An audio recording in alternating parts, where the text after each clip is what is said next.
దేశంలో ఎక్కడా బీజేపీ నేతృత్వంలో పాలన ఉండకూడదని కమ్యూనిస్టులు కోరుకుంటుంటారు. అదేంటో గాని ఏపీకి వచ్చేసరికి సిద్ధాంతాలు పక్కకు పోతున్నాయి.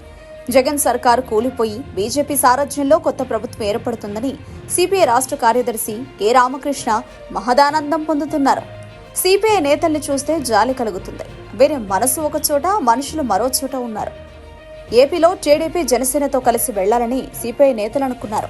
అయితే ఆ రెండు పార్టీలు లెక్కలు వేరు. సిపిఐతో పొత్తు పెట్టుకుంటే ప్రయోజనం లేదని ఆ పార్టీని పక్కన పెట్టారు. బీజేపీతో పొత్తు కుదుర్చుకున్నారు. దీంతో విధిలేని పరిస్థితిలో ఇండియా కూటమి అంటూ కాంగ్రెస్ తో కలిసి వామపక్ష పార్టీలు ఎన్నికల్లో పోటీ చేశాయి. ఎన్నికలు ముగిశాయి, ఫలితాలు వెలువడాల్సి ఉంది. కానీ అంతవరకు వేచి చూసేంత ఓపిక సిపిఐకి లేదు. సిద్ధాంతపరంగా తీవ్రంగా వ్యతిరేకించే బీజేపీ సారథ్యంలో ప్రభుత్వం ఏర్పడుతుందని రామకృష్ణ సంబరపడడం ఆశ్చర్యం కలిగిస్తోంది. తాజాగా ఆయన మీడియాతో మాట్లాడుతూ రాష్ట్రంలో జగన్ ప్రభుత్వం కూలిపోవడం, కూటమి ప్రభుత్వం ఏర్పడడం ఖాయమన్నారు. జగన్ పై వ్యక్తిగతంగా ఎంత ద్వేషాన్ని నింపుకున్నారో ఈ కామెంట్స్ తెలియజేస్తున్నాయి.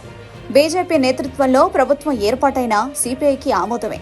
బీజేపీ సిద్ధాంతాల్ని కమ్యూనిస్టులు విభేదిస్తారనేది ఉత్తిదే అని రామకృష్ణ మరోసారి నిరూపించారు. కేవలం సమాజం చీత్కరించుకుంటుందనే ఏకైక కారణంతో కూటమితో కలిసి సిపిఐ పని చేయలేదన్నది వాస్తవం.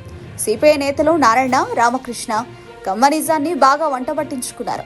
దాని నుంచి వాళ్ళు బయటపడకపోవడం వల్లే సిద్ధాంత పట్టింపు లేకుండా పోయింది.